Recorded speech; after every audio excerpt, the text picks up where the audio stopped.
મિત્રો, હાલ ગુજરાતમાં લાલો ફિલ્મ ખૂબ જ ચર્ચિત છે. પરંતુ આજે હું તમને લાલો ફિલ્મ જેવી હકીકતમાં બનેલી એક સત્ય ઘટના તમારી સમક્ષ લઈને આવ્યો છું. આ ઘટના સાંભળીને તમારા રૂવાટા ઊભા થઈ જશે. ઘણા સમય પહેલા બનેલી આ સત્ય ઘટના દરેક ગુજરાતી ભાઈઓ તથા બહેનોએ જરૂરથી સાંભળવી જોઈએ. તો ઘટનાની શરૂઆત કંઈક આવી રીતે થાય છે. સૌરાષ્ટ્રના એક નાનકડા ગામની વાત છે, જ્યાં મધરાત્રે આખું ગામ ગાઢ ઊંઘમાં સૂતું હતું. ત્યારે અર્જુનભાઈની આંખ અચાનક ખુલી ગઈ, કારણ કે કોઈ તેમના ઘરનો દરવાજો જોર જોરથી ઠપકાવી રહ્યું હતું, જેના લીધે અર્જુનભાઈ ઊંઘમાંથી જાગી ગયા. આ અવાજ એટલો તીવ્ર હતો કે જાણે કોઈ તેમની પાસે મદદ માગી રહ્યું હોય એવું લાગતું હતું. એટલે અર્જુનભાઈ તરત જ પોતાની પથારીમાંથી ઊભા થયા અને એમના હાથમાં રહેલી નાનકડી ટોર્ચથી એમણે ઘડિયાળ તરફ જોયું તો રાતના 12 વાગ્યા હતા. મોટાભાગે ગામના લોકો 10 વાગ્યે સૂઈ જતા હતા. એટલે અર્જુનભાઈને ખ્યાલ તો આવી જ ગયો કે કોઈક મદદ માગવા માટે આ સમયે આવ્યું હશે. જેવો તેમણે દરવાજો ખોલ્યો કે એમની નજર સામે વસુ કાકા ઊભા હતા. એમના ચહેરો પરસેવાથી ભીંજાયેલો હતો. એમની આંખોમાં ભય અને ચિંતા અર્જુનભાઈને સ્પષ્ટ રીતે દેખાતા હતા. તેઓ સતત એક જ વાક્ય બોલી રહ્યા હતા, અર્જુન, મારી મદદ કર. વસુ કાકાની આવી હાલત જોઈને અર્જુનભાઈ પણ વિચારમાં પડી ગયા. પછી એમણે વસુ કાકાને શાંત કરવાનો પ્રયત્ન કર્યો અને ઘરની અંદર આવવા માટે કહ્યું. અર્જુનભાઈ વસુ કાકાનો હાથ પકડીને એને ઘરની અંદર સુધી લઈ ગયા અને શું થયું છે એ બાબતે પૂછવા લાગ્યા. વસુ કાકાએ ધ્રુજતા અવાજે વાતની શરૂઆત કરી. અર્જુન, મારો દીકરો કિશન એની પત્ની અને બંને બાળકો સાથે દ્વારકા ફરવા માટે ગયો હતો. એ લોકોને ગયાને આજે 3 દિવસ થઈ ગયા. સાંજે જ મારે બધા સાથે વાત થઈ હતી. પણ આટલું બોલતા એમની આંખોમાં આંસુ આવી ગયા. પણ પછી શું કાકા? આગળ તો કંઈક બોલો. એટલે ફરી પોતાની વાતને આગળ વધારતા વસુ કાકા કહેવા લાગ્યા, હમણાં જ થોડીવાર પહેલા મને કિશનના નંબરમાંથી ફોન આવ્યો, પણ એનો અવાજ સરખી રીતે આવતો ન હતો અને એના અવાજ પરથી મને લાગે છે કે એ કંઈક મુસીબતમાં ફસાયા છે. મને કંઈ સમજાતું નથી અને મેં એ લોકોને ફોન કરવાની ઘણી કોશિશ કરી, પણ એમના ફોન સતત બંધ આવે છે. આ વાત સાંભળી અર્જુનભાઈએ વસુ કાકાને શાંત કરવાનો પ્રયાસ કર્યા. તેઓ જાણતા હતા કે વસુ કાકા તેમના પરિવાર સાથે ખૂબ જ લાગણીથી જોડાયેલા છે અને આવી પરિસ્થિતિમાં તેમની ચિંતા સ્વાભાવિક છે. કાકા, શાંત થાઓ. કદાચ નેટવર્કની સમસ્યા હશે. દરિયાઈ વિસ્તારમાં તો વારંવાર સિગ્નલની તકલીફ આવે છે, અથવા તો બેટરી ખતમ થઈ ગઈ હશે. સવારે ફરી કોલ કરજો, બધું ઠીક થઈ જશે. આવું બધું વિચારીને પોતાને પરેશાન ન કરો. અર્જુનભાઈએ તેમને પાણીનો ગ્લાસ આપ્યો અને થોડીવાર વાતો કરીને તેમને શાંત કર્યા. પછી અર્જુનભાઈ વસુ કાકાને તેમના ઘર સુધી મૂકવા ગયા. અર્જુનભાઈએ તેમને કહ્યું, કાકા, હવે સૂઈ જાઓ. સવારે બધું સરખું થઈ જશે. જો જરૂર પડે તો મને ફોન કરજો. વસુ કાકાએ માથું હલાવીને સંમતિ આપી, પરંતુ તેમની આંખોમાં ચિંતા હજુ પણ કાયમ હતી. તેઓનું મન બેચેન હતું અને તેમને એવું મહેસૂસ થતું હતું કે એનો પરિવાર ખરેખર કોઈ મુસીબતમાં છે. એ આખી રાત વસુ કાકાએ ઊંઘ પણ નહોતી આવતી. એમના પત્ની વીણાબેન પણ ખૂબ જ ચિંતિત હતા અને ખરેખર એમની આ ચિંતા એમના પરિવારની જિંદગીને એક એવા વળાંક પર લઈ જવાની હતી જેની કલ્પના કોઈએ પણ કરી નહીં હોય. વસુ કાકા પોતાની પત્ની વીણાબેન સાથે સૌરાષ્ટ્રના એક નાનકડા ગામમાં રહેતા હતા. છેલ્લા ઘણા વર્ષોથી એ પોતાની ખેતી સાથે એવી રીતે સંકળાયેલા હતા કે એમને બીજે ક્યાંય પણ જવાનું મન નહોતું થતું. એનો મોટો દીકરો કિશન પોતાનો ધંધો લઈને સુરત શહેરમાં રહેતો હતો. વસુ કાકાને શહેરની ભાગદોડ અને ત્યાંનું જીવન પસંદ નહોતું આવતું, એટલે તેઓ પોતાના ગામડે રહેવાનું જ પસંદ કરતા હતા. દર વર્ષે દિવાળીની રજાઓમાં કિશન પોતાના પરિવારને લઈને ગામડે આવતો હતો. આ વખતે પણ દિવાળીના થોડા દિવસો પહેલા કિશન તેની કારમાં પત્ની અને બાળકોને લઈને ગામ પહોંચ્યો હતો. પોતાના પૌત્ર અને પૌત્રીને જોઈને તો વસુ કાકાના ચહેરા પર હરખ સમાતો ન હતો. અને એમાં પણ કિશનની નાની દીકરી મીરા કાનુડાને ખૂબ માનતી હતી. એટલે દાદા દીકરીની ભક્તિભરી વાતો બધા સાંભળ્યા જ કરતા. એક દિવસ મીરા વસુ કાકાને કહેવા લાગી, દાદા, મારે દ્વારકાધીશને મળવું છે, ત્યાંના સમુદ્ર જોવા છે. વસુ કાકા નાનકડી મીરાની બધી જ વાતો માનતા હતા, પરંતુ આ વખતે તેમની તબિયત થોડી નરમ હતી. થાક અને ઉંમરના કારણે તેઓને લાંબા પ્રવાસથી તકલીફ થતી હતી. એટલે તેઓએ કિશનને કહ્યું, બેટા, તું જા, બધાને લઈને જા, હું અહીં જ રહીશ, તમે બધા મજા કરી આવો.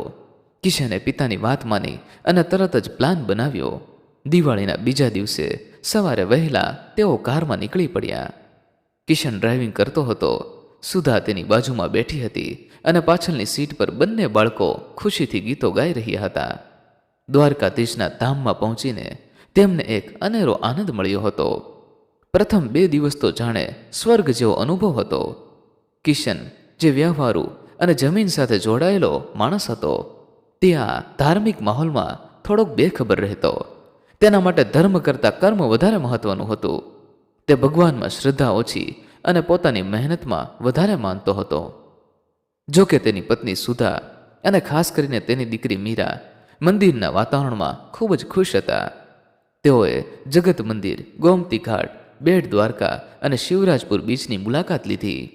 મીરા દરિયા કિનારે રમતી ત્યારે વારંવાર ભગવાન કૃષ્ણને યાદ કરતી અને ગીતો ગાતી. કિશનને આ બધું બાળ સહજ લાગતું, પણ દીકરીની નિષ્પાપ ખુશી જોઈને તેને સંતોષ થતો. 2 દિવસના પ્રવાસના અંતે કિશને બાળકોને ખુશ કરવા માટે એક ખાસ યોજના બનાવી. તેણે એક ખાનગી બોટ ભાડે કરી, જે તેમને થોડે દૂર દરિયામાં ફેરવીને પાછા લાવવાની હતી. બપોરના સમયે 4 જણા બોટમાં સવાર થયા. મધદરિયે બોટની મજા જ કંઈક અલગ હતી. શાંત પાણી અને ઠંડો પવન મનને પ્રફુલ્લિત કરી રહ્યા હતા. કિશને બોટ ચલાવતા માણસને થોડું વધારે આગળ જવાનું કહ્યું. ભાઈ, થોડું દૂર જઈએ, બાળકોને ખુલ્લો દરિયો જોવાની મજા આવશે. બોટ કિનારાથી ખૂબ દૂર નીકળી ગઈ. બાળકો ખુશ હતા. સુધા ફોટા પાડી રહી હતી. આ બધી મજાની વચ્ચે અચાનક વાતાવરણ બદલાયું. આકાશમાં કાળા વાદળો ઘેરાવા લાગ્યા અને દરિયામાં જોરદાર હલચલ શરૂ થઈ ગઈ. બોટનો ડ્રાઈવર ગભરાઈ ગયો. સાહેબ, માફ કરજો, મારે પાછા ફરવું પડશે. આ વિસ્તારમાં એકાએક વાતાવરણ બગડી ગયું છે. કદાચ મોટું વાવાઝોડું આવી રહ્યું છે. ડ્રાઈવરે ગભરાઈને બોટને પાછી વાળવાના પ્રયત્ન કર્યા, પણ ત્યાં સુધીમાં તો મોજાની ઊંચાઈ ભયાનક થઈ ગઈ હતી. એક વિશાળ મોજું બોટ સાથે અથડાઈ ગયું. ધક્કો એટલો જોરદાર હતો કે બોટનો ડ્રાઈવર સમજી ગયો કે હવે કિનારે પહોંચવું અશક્ય છે. પાણીના જોરદાર પ્રવાહમાં બોટ કિનારાની વિરુદ્ધ દિશામાં ખેંચાવા લાગી. કિશન અને સુધાએ બાળકોને સખત પકડી રાખ્યા. થોડી જ વારમાં બોટના એન્જિનમાં પાણી ભરાઈ ગયું અને તે બંધ પડી ગયું. ડ્રાઈવર નિરાશ થઈને બોટમાં રહેલી સેટેલાઇટ ફોનની બેટરી તપાસવા લાગ્યો. સાહેબ, બોટ કંટ્રોલમાંથી બહાર જતી રહી છે. મેં તાત્કાલિક મદદ માટે કોલ કરવાનો પ્રયત્ન કર્યો, પણ બેટરી ડાઉન છે. કિશનને આ સાંભળીને ગુસ્સો આવ્યો અને કહેવા લાગ્યો, આ બધું શું છે? તું અમને ક્યાં લઈ આવ્યો? બોટ ડ્રાઈવરે ડરતા ડરતા કહ્યું, આ તો માત્ર અચાનક આવેલા કુદરતી આફતની અસર છે સાહેબ. આપણે પવનના વહેણ સાથે ક્યાંક ખેંચાઈ રહ્યા છીએ. રાત ધીમે ધીમે ઘેરી બની રહી હતી. ફોનનું સિગ્નલ પણ ગુમાઈ ગયું હતું. આ તે જ ક્ષણ હતી જ્યારે કિશને કોઈક રીતે તેના પિતા વસુ કાકાને છેલ્લો ધ્રુજતો કોલ કર્યો હતો. અવાજમાં ભય હતો, નેટવર્કની ખામી હતી અને બોટની અંદરનું વાતાવરણ ભયાનક હતું. કિશનને લાગ્યું કે તે પોતાના પિતાને બસ એટલું જ કહી દે કે તે મુશ્કેલીમાં છે. આખી રાત બોટ દરિયાના મોજા સાથે લડતી રહી. બોટનો ડ્રાઈવર પણ નિરાશ થઈને બેઠો હતો. તેના હાથમાં બંધ પડેલા એન્જિનને ફરી ચાલુ કરવાના પ્રયાસો કરી રહ્યો હતો, પરંતુ પાણીના કારણે તે અસફળ થઈ રહ્યો હતો. રાતના અંધારામાં માત્ર મોજાની ગર્જના અને પરિવારના રડવાના અવાજો સંભળાતા હતા. તેઓ માત્ર પ્રાર્થના અને આશા પર જીવી રહ્યા હતા. સવાર પડી અને સૂર્યની પ્રથમ કિરણો તેમના ચહેરા પર પડી, અને જ્યારે તેઓએ આંખો ખોલી તો તેઓને ખૂબ આશ્ચર્ય થયું. બોટ કોઈ વિરાન ટાપુના કિનારે અટવાઈ ગઈ હતી. ચારે બાજુ વિશાળ રેતાળ કિનારો, ઊંચા વૃક્ષો અને જંગલ જેવું વાતાવરણ હતું, પરંતુ દૂર સુધી કોઈ માણસની હલચલ દેખાતી ન હતી. કિશને તરત જ બોટમાંથી કૂદીને કિનારા પર પગ મૂક્યો અને આસપાસ જોયું. ન તો કોઈ ગામ, ન તો કોઈ જહાજ, ન તો કોઈ મદદની આશા. બોટનો ડ્રાઈવર પણ નીચે ઉતર્યો અને તેના ચહેરા પર અજાણ્યા સ્થળનો ભય દેખાઈ રહ્યો હતો. તેણે કિશનને કહ્યું, સાહેબ, હું પણ જાણતો નથી કે આપણે ક્યાં આવી પહોંચ્યા છીએ. આ ટાપુ તો મને અજાણ્યો લાગે છે, પરંતુ હિંમત ન હારો. આપણે બની શકે તેટલા વહેલા અહીંથી નીકળી જઈશું. કદાચ આસપાસ કોઈ મદદ મળી જાય. બીજી તરફ ગામમાં વસુ કાકા પોતાના પરિવાર માટે અત્યંત ચિંતિત અને બેચેન થઈ રહ્યા હતા. રાતના તે અસ્પષ્ટ કોલ પછી બીજા દિવસે સવારે તેઓએ અનેક વખત કિશનના ફોન પર ફોન કર્યો, પરંતુ કોઈ જવાબ ન મળ્યો. ફોન આઉટ ઓફ રીચ બતાવતો હતો. વસુ કાકાનું મન વધુ ને વધુ અશાંત થતું જતું હતું. તેઓ વિચારી રહ્યા હતા કે કદાચ કોઈ અકસ્માત થયો હશે અથવા તો કંઈક મોટી મુસીબતમાં ફસાયા હશે. તેઓ તરત જ અર્જુનભાઈના ઘરે ગયા અને આખી વાત કહી સંભળાવી.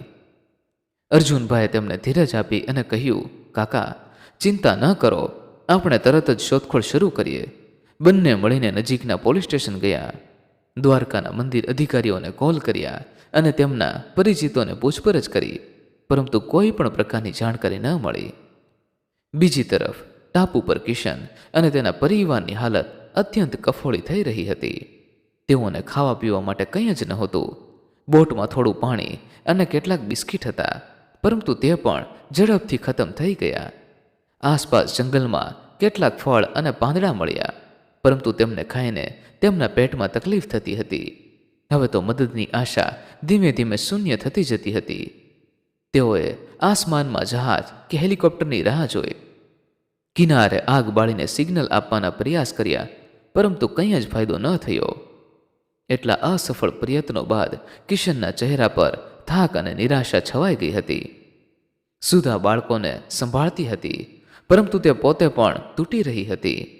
મીરા, જે કૃષ્ણની ભક્ત હતી, તે પોતાના દાદા વસુ કાકાએ શીખવેલા ભજનો ધીમે ધીમે ગાતી રહેતી.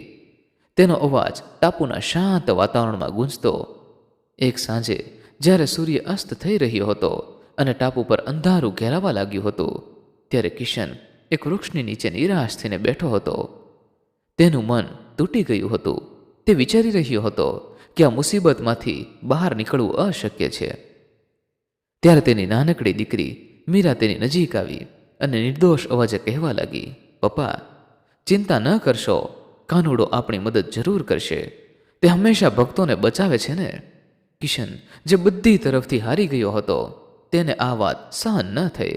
તે ગુસ્સામાં આવી ગયો અને મીરા તરફ જોરથી બોલી ઉઠ્યો, શું હજુ તને તારા કાનુડા પર વિશ્વાસ છે?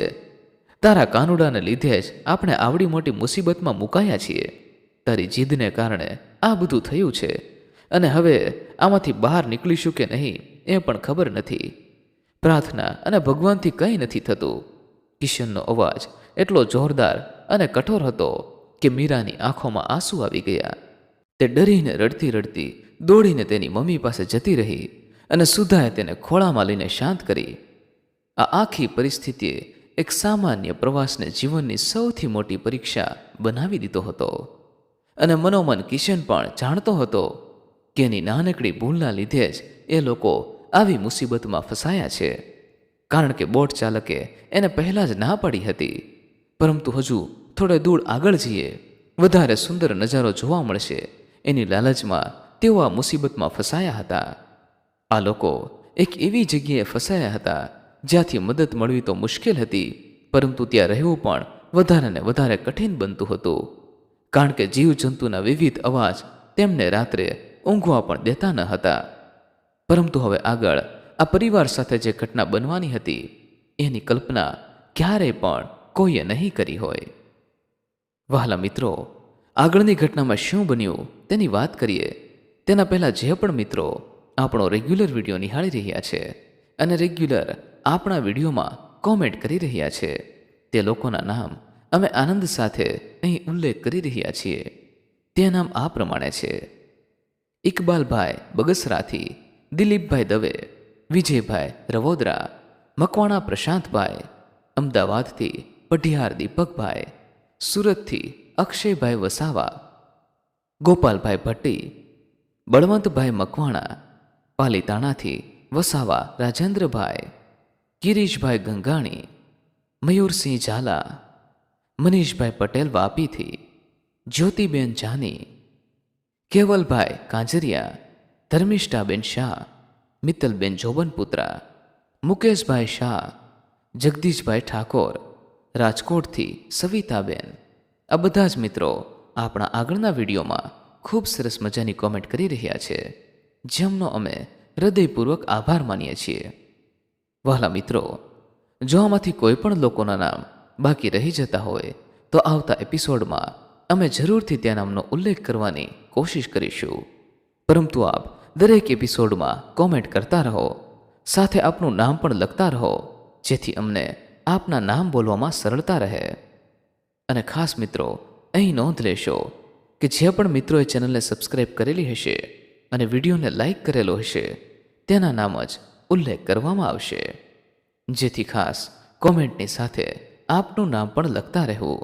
આપનું નામ વાંચીને તમારા સગા વહાલા જો આપણા એપિસોડ અને આપણા વિડીયો જોતા હશે તો તે પણ તમારા ઉપર ગર્વ કરશે. તો ચાલો મિત્રો, હવે આગળની ઘટનામાં શું બન્યું તેની વાત કરી લઈએ.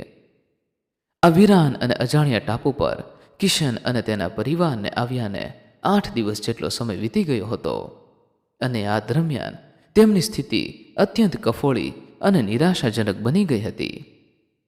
શરૂઆતના દિવસોમાં જે આશા અને હિંમત તેમને જીવંત રાખી હતી તે હવે ધીમે ધીમે આછી પડી રહી હતી. તેઓના શરીર એટલા કમજોર પડી ગયા હતા કે ચાલવું, બોલવું કે આંખો સરખી રીતે ખોલી રાખવું પણ મુશ્કેલ બની ગયું હતું. ભૂખ અને તરસના કારણે તેમના ચહેરા નિસ્તેજ અને આંખો અંદર ધસી ગઈ હતી, જાણે જીવનની છેલ્લી ક્ષણોમાં તેઓ પહોંચી ગયા હોય.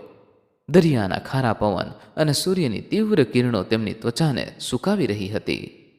બોટનો ડ્રાઈવર જે પ્રથમ દિવસોમાં સક્રિય હતો તે પણ નબળાઈથી બેઠો રહેતો. બધાને એવું લાગતું હતું કે તેઓ હવે મૃત્યુની નજીક છે અને ક્યારેય પણ ઘરે પાછા નહીં ફરી શકે. કિશનને તેના માતા પિતાની યાદો સતાવી રહી હતી. તે વિચારતો કે તેની એક ભૂલે તેના પરિવારને આ મુસીબતમાં ધકેલી દીધો છે. સુધા તો રાત્રે બાળકોને ખોળામાં લઈને રડતી રહેતી. તેમને કહેતી કે બસ થોડી વારમાં મદદ આવી જશે, પરંતુ તેના શબ્દોમાં પણ વિશ્વાસ ઓછો થતો જતો હતો. બાળકોની હાલત સૌથી વધુ દયનીય હતી. તેઓના નાના શરીરો ભૂખ અને તરસથી પીડાઈ રહ્યા હતા, પરંતુ અચાનક કંઈક એવું થયું કે આ લોકોના જીવમાં જીવ આવ્યો, જાણે આકાશમાંથી કોઈ ચમત્કાર થયો હોય. તે દિવસે બપોરે પછીના સમયમાં જ્યારે સૂર્ય આથમી રહ્યો હતો અને ટાપુ પરનું વાતાવરણ શાંત અને ઉદાસી ભર્યું હતું, ત્યારે કિશન કિનારા પર બેઠો હતો. તે પોતાના માતા પિતાને યાદ કરીને ઉદાસ થઈ રહ્યો હતો. તેના મનમાં અનેક વિચારોનું તોફાન ચાલી રહ્યું હતું. શું આપણે અહીં જ મરી જઈશું?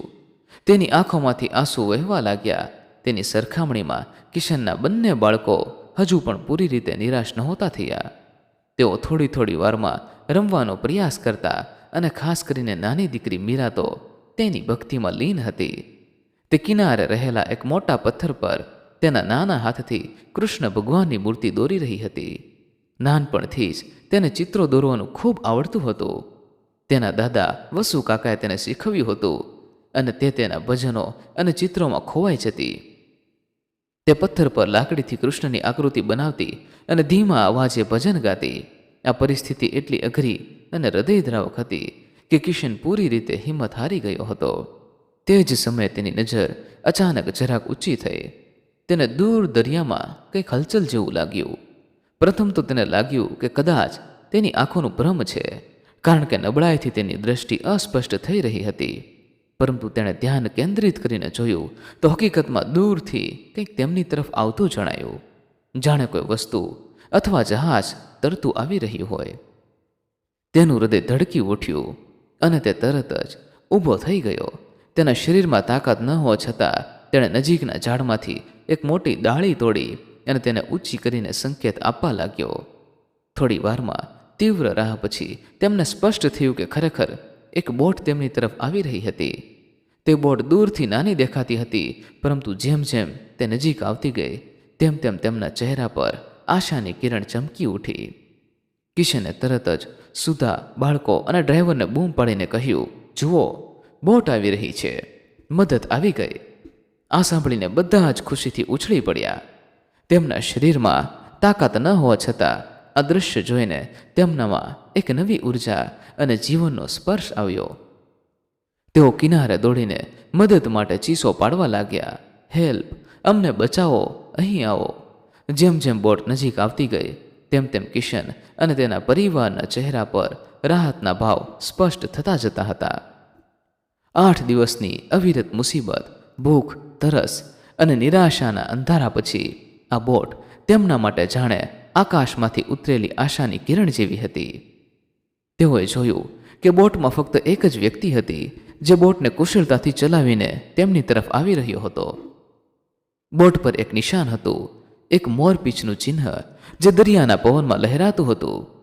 કિશનની સાથે રહેલો મૂળ બોટ ચાલકને આ માણસને જોઈને આશ્ચર્ય થયું. તે તેને ઓળખતો ન હતો અને વિચાર્યું કે કદાચ આ કોઈ નવો બોટ ચાલક હશે જે સમુદ્રમાં ફરતો હશે, પરંતુ મદદ મળી રહે છે એ વિચારીને તેને રાહત થઈ. ભલે તે અજાણ્યો હોય, પરંતુ આપણને બચાવવા આવ્યો છે એ જ મોટી વાત છે. જેવી બોટ તેમની નજીક આવી અને કિનારે લાગી અને કિશનના ચહેરા પર જે અત્યાર સુધી નિરાશા અને થાકથી ભરેલો હતો તે હવે એક તેજસ્વી હાસ્ય આવી ગયું. તેની આંખોમાં આંસુ હતા, પરંતુ તે આનંદના આંસુ હતા, જાણે તેને નવું જીવન મળ્યું હોય. સુધાના ચહેરા પર માતૃત્વની ચિંતા અને રાહતનું મિશ્રણ હતું. તેના હોઠ કંપતા હતા અને તે બાળકોને વળગીને રડી પડી. તેના ચહેરા પરની કરચલીઓ જાણે અદૃશ્ય થઈ ગઈ હોય અને તેની આંખોમાં આશાનું તેજ ચમકી રહ્યું હતું. મોટા દીકરાના ચહેરા પર જે અત્યાર સુધી ભયની નિસ્તેજ હતો ત્યાં હવે બાળ સહજ ઉત્સાહ આવી ગયો. તે હાથ હલાવીને ખુશીથી કૂદકા મારી રહ્યો હતો. આ બધા ચહેરા પરની ખુશી જાણે ટાપુના વિરાન વાતાવરણને પણ જીવંત કરી દીધું હતું. તેમના અવાજમાં ઉત્સાહ હતો, તેમના શરીરમાં નવી તાકાત આવી ગઈ હતી અને તેઓ એકબીજાને વળગીને ખુશી વ્યક્ત કરી રહ્યા હતા. ત્યારબાદ આ નવા બોટ ચાલકની મદદથી કિશન અને તેનો પરિવાર આ વિરાન ટાપુમાંથી બહાર નીકળવા માટે તૈયાર થયા. બોટ ચાલકે તેમને તરત જ પોતાની બોટમાં બેસાડ્યા. તેની બોટ મજબૂત અને સુરક્ષિત હતી, જેમાં પાણીની બોટલો, કેટલાક ફળો અને પ્રાથમિક સારવારના સાધનો હતા. તેણે પ્રથમ તો તમામને પાણી પીવડાવ્યું, જે તેમના સુકાયેલા ગળાને શાંતિ આપી અને તેમના શરીરમાં નવી ઉર્જા ભરી. કિશને તેનો આભાર માન્યો અને કહ્યું, ભાઈ, તમે અમારા જીવનદાતા છો. અમે 8 દિવસથી અહીં ફસાયેલા છીએ, કોઈ મદદ નહોતી મળી. બોટ ચાલકે શાંત અવાજે કહ્યું, ચિંતા ન કરો, હું તમને સુરક્ષિત જગ્યાએ પહોંચાડીશ. તેણે બોટનું એન્જિન ચાલુ કર્યું અને ધીમે ધીમે ટાપુના કિનારેથી દૂર જવા લાગ્યા. કિશન અને તેનો પરિવાર બોટમાં બેઠા હતા. તેમના મનમાં મિશ્ર ભાવનાઓ હતી. ટાપુ પરની મુસીબતની યાદો અને બચી જવાની રાહત. દરિયાના મોજા હવે તેમને ભયભીત નહોતા કરી રહ્યા, કારણ કે તેઓ જાણતા હતા કે તેઓ સુરક્ષિત હાથમાં છે. બાળકો તો બોટની મજા લેવા લાગ્યા, પરંતુ મીરા એકી નજરે આ બોટ ચાલક સામે જોઈ રહી હતી. એની બોટ ચલાવવાની રીત જાણે બધા કરતાં અલગ હતી અને એમાં ગળામાં એક નાનકડું કાનુડાનું પેન્ડલ હતું. એટલે મીરા એને પૂછવા લાગી, અંકલ, તમે કાનુડાને ઓળખો છો? મારે એમને મળવા જવું છે. આ વાત સાંભળી ત્યાં બેઠેલા તમામ લોકો હસવા લાગ્યા, કારણ કે નાનકડી મીરાની નિર્દોષ વાતોથી બધાને ખૂબ આનંદ થઈ રહ્યો હતો. એટલા એના વળતા જવાબમાં એ બોટ ચાલક મીરાને કહેવા લાગ્યો, બેટા, કાનુડાને તો હર કોઈ ઓળખે છે અને એને મળવા જવું ન પડે. એ તો હર એક જગ્યાએ હાજર હોય છે. આમ આ મદદથી તેઓ વિરાન ટાપુના કેદમાંથી મુક્ત થયા અને દરિયાના વિશાળ વિસ્તારમાં આગળ વધ્યા. અંતે બોટ ચાલકે તમામને દ્વારકાના કિનારે સુરક્ષિત પહોંચાડી દીધા. દ્વારકાના બંદર પર પહોંચતા જ તેઓએ રાહતનો શ્વાસ લીધો. ત્યાંની ભીડ, મંદિરના ઘંટડીઓનો અવાજ અને લોકોની હલચલ જોઈને તેઓને લાગ્યું કે તેઓ પુનર્જીવિત થયા છે. કિશને બોટ ચાલકને પૈસા આપવા માટે કહ્યું, ભાઈ, તમારી મદદ માટે કેટલા પૈસા? પરંતુ બોટ ચાલકે હસીને ના પાડી અને કહ્યું, ના ભાઈ, પૈસાની જરૂર નથી. મદદ કરવી એ મારું કર્તવ્ય છે. કિશને આગ્રહ કર્યો અને તેનું નામ પૂછ્યું તો તેણે શાંતિથી કહ્યું, મારું નામ માધવ છે. આ નામ સાંભળીને મીરાની આંખોમાં ચમક આવી, કારણ કે માધવ કૃષ્ણનું એક નામ છે. પરંતુ કિશનને તે સમયે તે વિચાર આવ્યો નહીં. તેને ફક્ત રાહત થતી હતી કે તે પોતાના પરિવાર સાથે સહી સલામત બહાર નીકળી ગયો છે. આ વિચાર જ તેને અપાર આનંદ આપી રહ્યો હતો. તેઓએ બોટ ચાલકને વિદાય આપી અને થોડા આગળ વધ્યા. ત્યારે અચાનક બોટ ચાલકે નાનકડી મીરાને અવાજ આપ્યો, બેટા. મીરા પાછળ ફરીને તેની તરફ જોવા લાગી તો બોટ ચાલકે તેના હાથમાં એક નાનકડી વસ્તુ મૂકી. તેને જોઈને ત્યાં ઊભેલા તમામ લોકો આશ્ચર્યચકિત થઈ ગયા, કારણ કે તે વસ્તુ તે જ પથ્થર હતો જેના પર મીરાએ કૃષ્ણ ભગવાનનું ચિત્ર દોર્યું હતું. તે પથ્થર ટાપુ પર જ રહી ગયો હતો અને તે કેવી રીતે આ માણસ પાસે આવ્યો? બોટ ચાલકે હસીને કહ્યું, બેટા, તારી આ વસ્તુ મારી પાસે જ ભૂલાઈ ગઈ હતી. આ સાંભળીને મીરા ખુશીથી ઉછળી પડી અને તેને વળગી પડી. જ્યારે કિશન અને સુધા એકબીજા તરફ જોઈને વિચારમાં પડી ગયા. કિશનને થોડીવાર માટે વિચાર આવ્યા, આ માણસ કોણ છે? આ પથ્થર તેની પાસે કેવી રીતે આવ્યો? અને તેનું નામ માધવ, બોટ પર મોરપીંછ. પરંતુ આ મુસીબતમાંથી બહાર નીકળી ગયા છે. એ ખુશીમાં તેઓ આ વિચારને બાજુએ મૂકીને આગળ વધ્યા. બહાર નીકળીને સૌથી પહેલા કિશને તેના પિતા વસુ કાકાને ફોન કરીને આખી ઘટના વર્ણવી. વસુ કાકા, જે અર્જુનભાઈ સાથે પરિવારની શોધમાં વ્યસ્ત હતા, તેમને આ સમાચાર સાંભળીને રાહત થઈ. પછી તો કિશન પોતાના પરિવાર સાથે દ્વારકાના કિનારેથી નીકળીને તેમને પહેલેથી જ બુક કરેલી હોટલ પર પહોંચી ગયા. 8 દિવસની અવિરત મુસીબત અને થાક પછી તેઓને ત્યાં પહોંચીને થોડી રાહત મળી. હોટલના રૂમમાં ગરમ પાણીથી સ્નાન કરીને થોડું ખાવાનું મંગાવીને તેઓએ પોતાને તાજા અનુભવ્યા. કિશને નક્કી કરી લીધું કે હવે વધુ વિલંબ ન કરીને તરત જ પોતાના ગામ તરફ નીકળી જવું, કારણ કે તેમના મનમાં હજુ પણ ટાપુની યાદો અને તે અજાણ્યા માણસના રહસ્યમય અસ્તિત્વના વિચારો ઘૂંભરાતા હતા. તેઓ હોટેલમાં થોડીવાર આરામ કરીને સામાન પેક કરવા લાગ્યા અને વિચાર્યું કે સાંજ પડે તે પહેલાં નીકળી જઈશું. પરંતુ સુધાએ કિશનને કહ્યું, કિશન, આપણે આવડી મોટી મુસીબતમાંથી બચીને આવ્યા છીએ. આ બધું કદાચ ભગવાનની કૃપાથી જ થયું છે. તો એકવાર દ્વારકાધીશના દર્શન કરીને જઈએ ને, તેમનો આભાર તો માનીએ. કિશને સુધાની આ વાત સાંભળીને આ વખતે ગુસ્સે ન થયો. તેના મનમાં પણ ટાપુ પરની ઘટનાઓની થોડો બદલાવ આવ્યો હતો. તેણે વિચાર્યું કે કદાચ આમ કરવાથી તેના મનને શાંતિ મળે અને તેણે કહ્યું, ઠીક છે, ચાલો દર્શન કરીને જ આગળ વધીએ. આમ તેઓએ થોડીવાર આરામ કર્યા પછી આખો પરિવાર દ્વારકાધીશ મંદિર તરફ નીકળી પડ્યા. મંદિરના રસ્તામાં ભક્તોની ભીડ, ઘંટડીઓના અવાજ અને ભક્તોના સ્વર તેમને એક અલગ જ વાતાવરણમાં લઈ ગયા. પરંતુ કિશનના મનમાં સતત એ જ વિચાર ઘૂંભરાતો હતો, તે માણસ કોણ હતો? આ બધું જાણે કોઈ રહસ્ય જેવું લાગતું હતું અને તેને તેના જવાબની તલાશ હતી. મંદિરમાં પહોંચીને તેઓએ દ્વારકાધીશના દર્શન કર્યા. દર્શન પછી મંદિરની બહાર સામેની દુકાનોમાં રમકડા જોઈને કિશનના બંને બાળકો જીદ કરવા લાગ્યા, પપ્પા, અમને આ રમકડું જોઈએ. સુધાએ તેમને શાંત કરીને કહ્યું, ચાલો હું લઈ આપું. અને તે બંને બાળકોને લઈને દુકાન તરફ ગઈ. કિશન ત્યાં જ મંદિરના પ્રાંગણમાં ઊભો રહ્યો. તેનું મન હજુ પણ તે રહસ્યમાં ખોવાયેલું હતું. અચાનક કિશનની બાજુમાં એક સાધુ આવીને ઊભા રહ્યા. તેમના ચહેરા પર શાંતિ અને તેજ હતું. કપડાં સાદા અને ગળામાં તુલસીની માળા. થોડી વારમાં બંને વચ્ચે ધીમે ધીમે વાત શરૂ થઈ. પ્રથમ તો મંદિર અને દ્વારકાની વાતો, પછી કિશને પોતાના મનમાં રહેલી વાત જણાવી. તેણે આખી ઘટના વર્ણવી. સાધુએ ધીરજથી સાંભળી અને પછી કિશનના મનનું સમાધાન કરતા કહ્યું, બેટા, અહીંની ભૂમિ જ એવી છે કે ભગવાન ક્યારેક કયા રૂપમાં આવીને તમારી મદદ કરે છે એની આપણને ખબર પણ નથી રહેતી. પરંતુ જો આપણી શ્રદ્ધા સાચી હોય તો તે ગમે તેવી મોટી મુસીબતમાંથી આપણને બહાર કાઢી શકે છે. મારો ઠાકર બધાની કસોટી તો લે છે, પરંતુ તે ક્યારેય તેના ભક્તને હેરાન થવા નથી દેતો. તારી દીકરીની ભક્તિ અને તારી હિંમતે જ તને બચાવ્યા છે. આ વાત સાંભળીને કિશનને ખરેખર હકીકત સમજાઈ ગઈ. કદાચ ભગવાને જ તે માણસને મોકલ્યો હોય અને તે પથ્થરનું રહસ્ય પણ તેની કૃપાનું પ્રતીક હોય, પરંતુ તેને હજુ પણ પૂર્ણ વિશ્વાસ નહોતો આવતો અને તેનું મન અસ્થિર હતું. ત્યારબાદ જ્યારે સુધા અને બાળકો પરત આવ્યા ત્યારે કિશને તેમને લઈને દ્વારકાના બંદર તરફ ગયો. તેને તે અજાણ્યા બોટ ચાલક વિશે વધુ જાણવું હતું. તેણે વારાફરતી ત્યાંના તમામ બોટ ચાલકોને પૂછ્યું, ભાઈ, એક બોટ છે જેના પર મોરપીંછનું નિશાન છે અને તેનો ચાલક માધવ નામનો વ્યક્તિ છે. તમે તેને ઓળખો છો? તેને લાગતું હતું કે કદાચ તેની ઓળખ મળી જાય, પરંતુ આશ્ચર્યની વાત તો એ હતી કે ત્યાં રહેલા તમામ બોટ ચાલકોને એક જ જવાબ આપ્યો, ના સાહેબ, અહીં તો એવી કોઈ બોટ છે જ નહીં અને માધવ નામનો કોઈ બોટ ચાલક પણ અહીં રહેતો નથી. તમને કંઈક ભૂલ થતી હશે.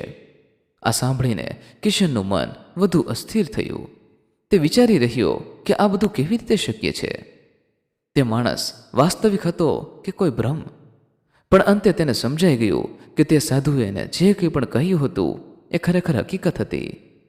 ભગવાને જે માણસને આ લોકોની મદદ કરવા માટે મોકલ્યો હતો, આખરે તેઓ દ્વારકાથી નીકળીને ગામ તરફ ફર્યા અને આ ઘટના તેમના જીવનમાં એક અવિસ્મરણીય અધ્યાય બની ગઈ, જેમાં ભક્તિ, વિશ્વાસ અને દેવી કૃપાનું મહત્વ તેઓને સમજાયું.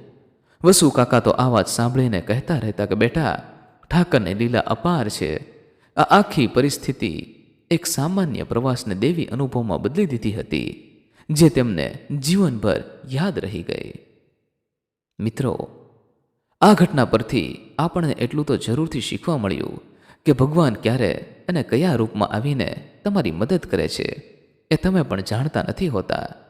ફક્ત તમારા મનમાં એમના પ્રત્યે સાચી શ્રદ્ધા રાખો, જેથી એ ક્યારેય પણ તમને કોઈ મુસીબતમાં રહેવા નહીં દે. અને જો આપણી શ્રદ્ધા અડગ હોય તો જીવનમાં આવનારા તુફાનમાં પણ આપણને માર્ગ ચીંધાડે છે.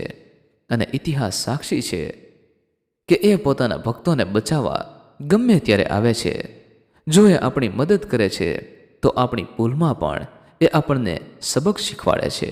અને ભગવાન શ્રી કૃષ્ણની લીલા તો સૌથી અપાર છે. એ આપણી કસોટી જરૂર લે છે, પણ એના બદલામાં આપણને જ મજબૂત બનાવે છે. અને આ ઘટના દરેક વ્યક્તિ માટે ખૂબ સમજવા લાયક છે કે ક્યારેય પણ કોઈ એવી પરિસ્થિતિમાં વિચાર્યા વગર નિર્ણય ન લેવો જોઈએ જેના લીધે તમારા પરિવારનું જીવન મુશ્કેલીમાં મુકાઈ જાય. અને હંમેશા પોતાના જીવનમાં પૈસાને જ મહત્વ ના આપવું જોઈએ. ભગવાનની ભક્તિ પણ આ બધાથી ઉપર હોય છે. જો આ ઘટના આપને પસંદ આવી હોય તો સાચા મનથી એકવાર જય દ્વારકાધીશ લખી નાખજો, જેથી દ્વારકાધીશની કૃપા આપના પરિવાર પર સદાય માટે બની રહે. વહાલા મિત્રો, આ એપિસોડ આપને પસંદ આવ્યો હોય તો ખાસ આપણી આ ચેનલને સબસ્ક્રાઇબ કરવાનું ભૂલશો નહીં, જેથી આવી જ સત્ય ઘટના અને સત્ય ઘટના પર આધારિત કહાની આપને સમયસર સાંભળવા મળતી રહે. તેમજ મિત્રો, આ કહાની વિશે આપનું શું કહેવું છે તે પણ આપ અમને કોમેન્ટ બોક્સમાં જરૂરથી જણાવજો. તો ફરી મળીશું મિત્રો કોઈ નવા એપિસોડ સાથે. ખૂબ ખૂબ ધન્યવાદ. જય મા ગાત્રાળ. જય શ્રી કૃષ્ણ.